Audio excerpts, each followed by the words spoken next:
Welcome to Imperfect Momming. Our children are constantly looking to us for examples. The term role model doesn't quite cut it here. We are shaping their worldview with every move we make. You see, it's not in the lectures we give or moments where we are actively attempting to teach them. It's in the micro movements we make, the unconscious ways in which we navigate life. We are constantly teaching our children how to show up for themselves, their friends, their future partners, and even their future children. So what can we do to ensure we are raising thoughtful, compassionate, self-aware human beings? We have to become them ourselves. No one is perfect, but we can still all be better, and it starts with self-healing. Let's get to it.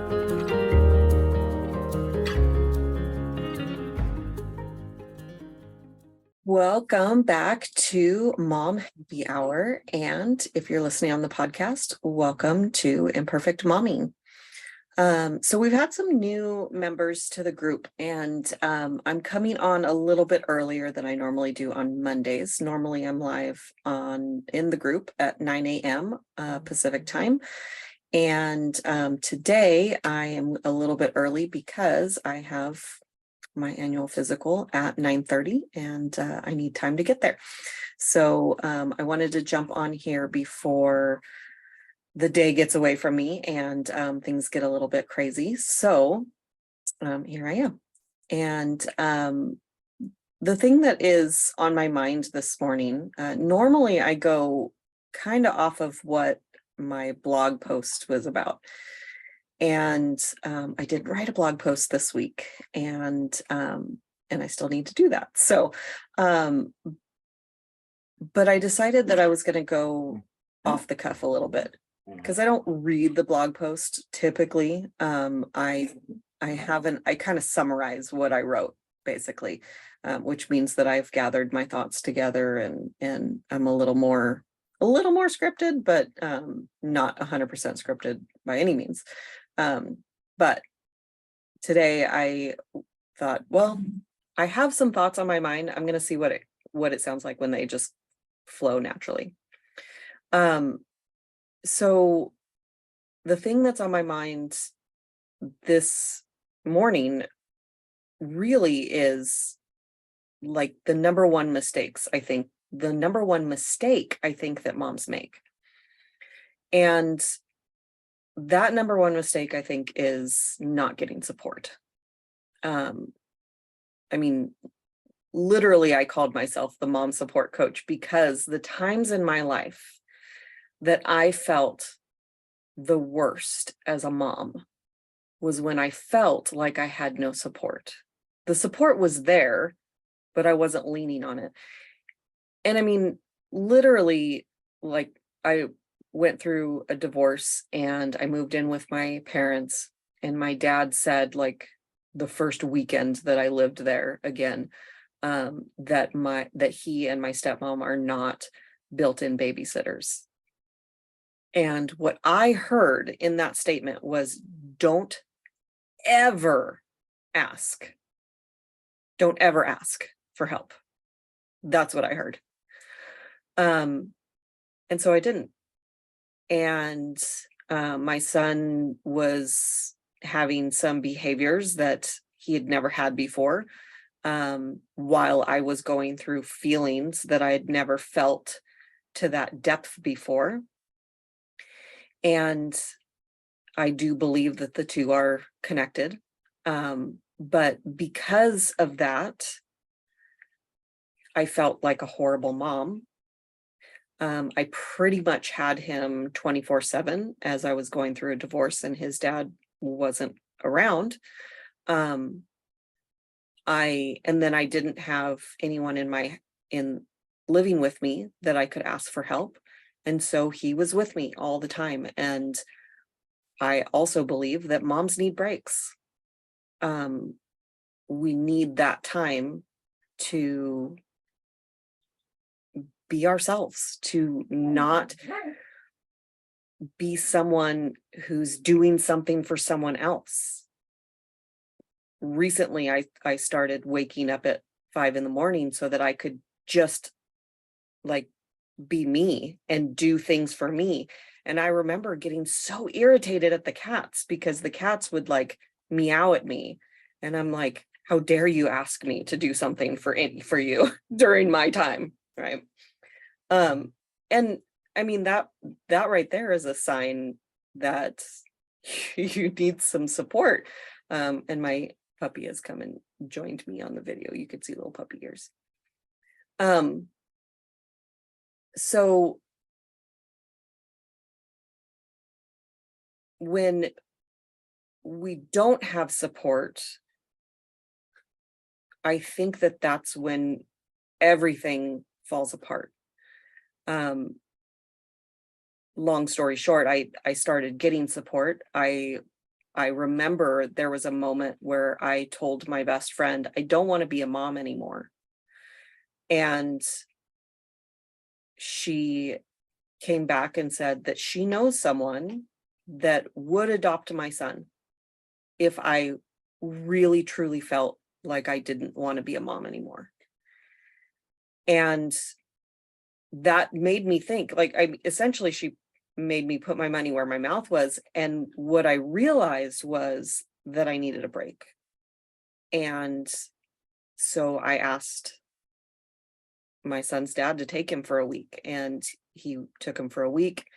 And the very first day I missed him, and I still went the rest of the week just going about doing me. And then I came back, and it was, or he came back, and it was just refreshing. And then about 3 months later, I was like, okay, I would like another break.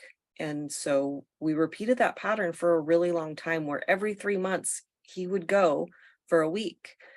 Then our lives changed. He went to school, and that wasn't as realistic.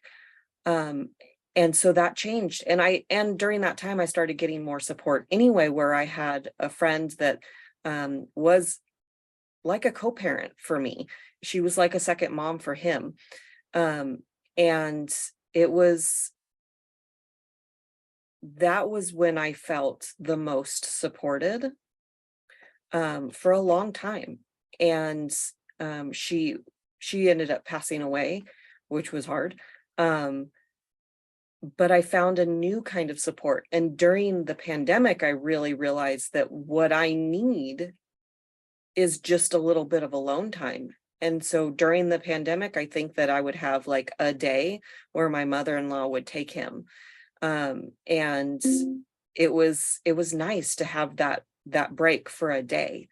And when that became less available, or it wasn't as much of an option for a while, then the waking up at 5 became an option. And is today what I do to keep myself balanced. And I'm telling you this story because it wasn't like, it took me a while each time to figure out what it was that I needed. And I tried some things. And then when I found something that felt good, I did it again and again and again. And then that became a routine. And then life changes, because life is always going to change. And I think it's important to take the time to figure out what helps you feel supported. I posted a funny meme in the group last night that I literally, like, it had me in tears. Like, I was literally crying from laughing. I was laughing so hard from this meme. And it said something along the lines of, some days you are killing it as a mom, and other days your neighbor texts you a picture that your son is naked in the window. And one of the comments in the group was that some days she feels like a good mom, and today she forgot to feed her child before going to daycare. And I made a comment like, girl, I have been there. Like, there've been days that I've sent my son to school without breakfast, and it sucks. Like, it feels like you're failing. But one of the other things that I realized this morning is that I don't give myself credit. And when like 364 days out of the year, I feed him, but I'm going to beat myself up over the one day that I didn't. And the way that the support thing came up was I've pretty much struggled with my weight in my whole adulthood, since I was 22, I would say. And I say I struggled. I didn't really try for a long time. And then when I tried, it was a struggle. And the times that I had the most success, I had support. So that goes back to the whole support thing. But I started working with a health coach, and this has been my first week. And you have to do all the things, take the beginning picture, which I didn't do. I'm like, there's plenty of pictures of me overweight. I don't need to do a before picture. And I weighed myself and I sent her my weight. And I remember looking at that and thinking, well, I'm on my period. It's a little bit higher than normal, which means that by the end of the week, the period weight will be gone, and it'll show an accurate representation of where I'm at. And so I weighed myself this morning and I'm down 6 pounds. And when I sent it to her and she responded, she said, "How does that feel?" And my first response was, well, most of that is probably period weight. And when I saw the justification, I saw the lack of credit that I was showing myself, I followed that text up with, I don't give myself enough credit most of the time, FYI. Her response back was, "Girl, you stayed on program for the whole week. You lost 6 pounds and you were on your period. It is really hard to stay on program when you're on your period." And I will tell you that there were many, many thoughts that went through my head of, yeah, but I've done a lot of work on myself. Yeah, I don't, emotionally eat as much as I used to. Yeah, if this was 6 years ago or 10 years ago, I absolutely wouldn't have had that kind of like, stop. All the thoughts. I did all the work. I'm not that person. This isn't 6 to 10 years ago. This is now. And I lost 6 pounds. And that's huge. And I can give all the excuses that I want to give, but it doesn't change the fact that I lost the 6 pounds. Or I can not give excuses, but I can take away my credit. I can take away everything that I did. Or I could give myself some credit.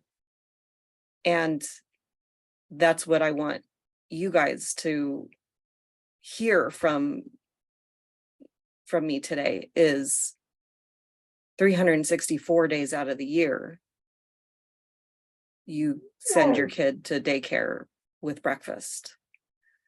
So you're still a good mom, even if one day you forgot. Even if 10 days you forgot, that's still 355 days that you remembered. And life gets crazy. There are days that go exactly as I've planned.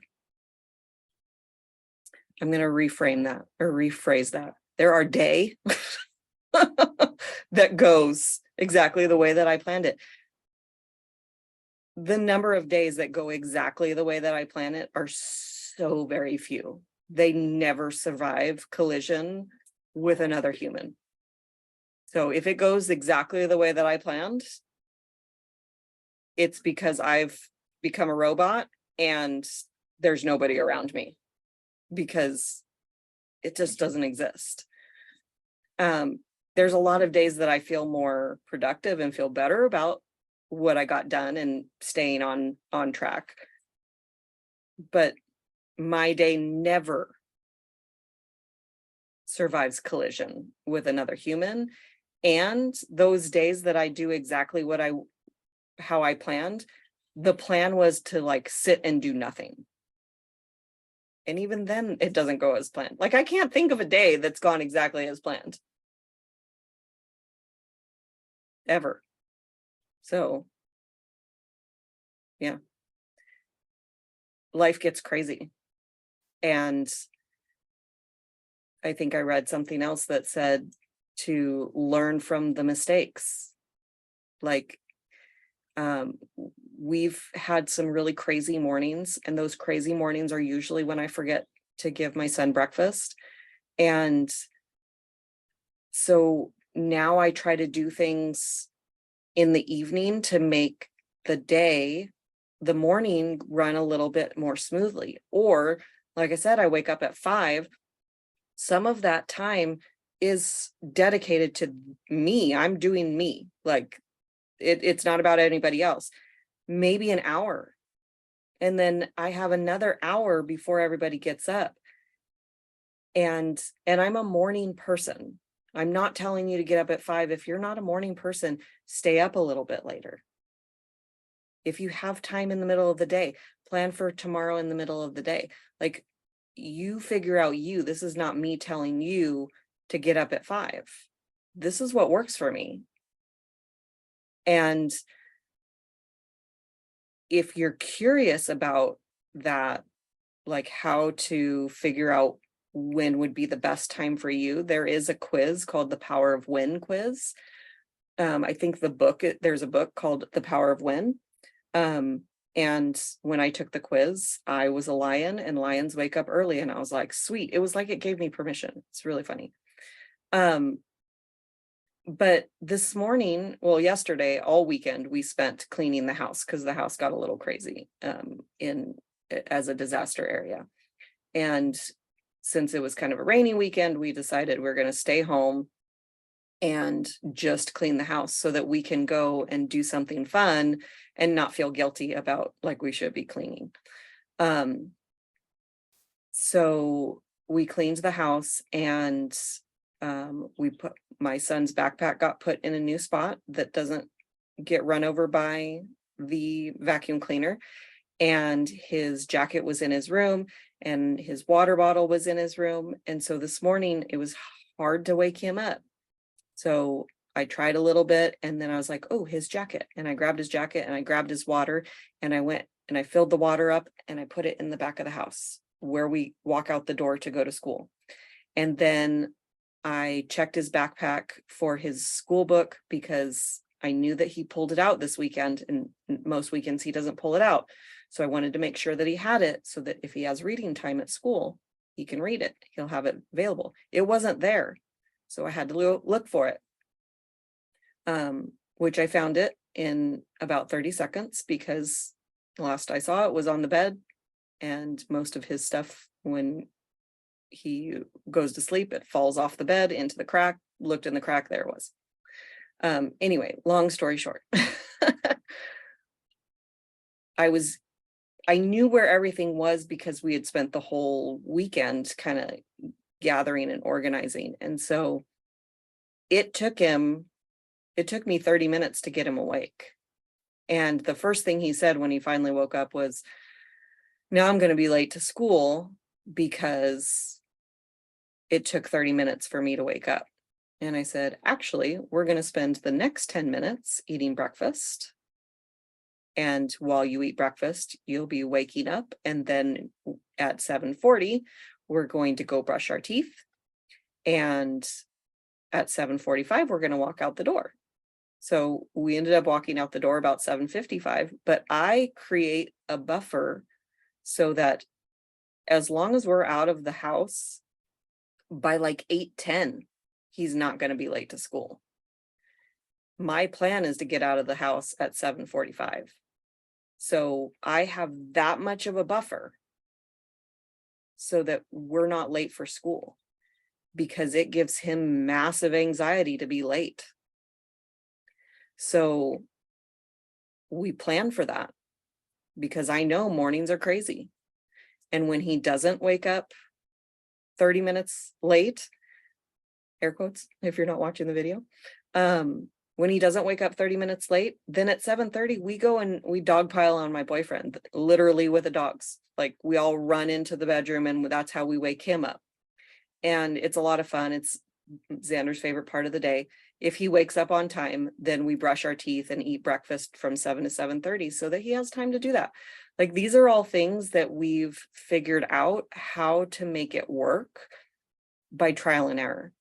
And that's my encouragement to you today, is to start figuring out, like, what is the most chaotic thing in your life, and start practicing different or trying different things that will make it a less chaotic, and start trying what works, trying to figure out what works, and then keep doing that. I think I had a thought, and I think it went away. So I feel complete in this episode. I hope this was helpful. Oh, that was what I was going to say. If you are trying things or you don't know where to start, this is where the support comes in.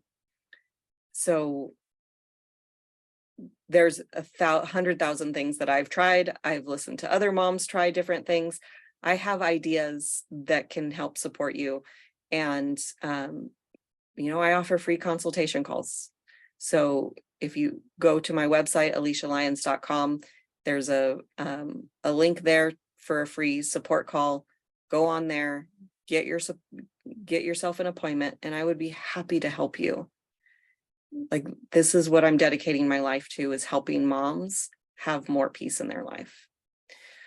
So that is all for today. I am going to run and get my physical done. And I hope that you all have an amazing Monday and make it an amazing week. There will be another episode of Imperfect Momming podcast for you all on Thursday.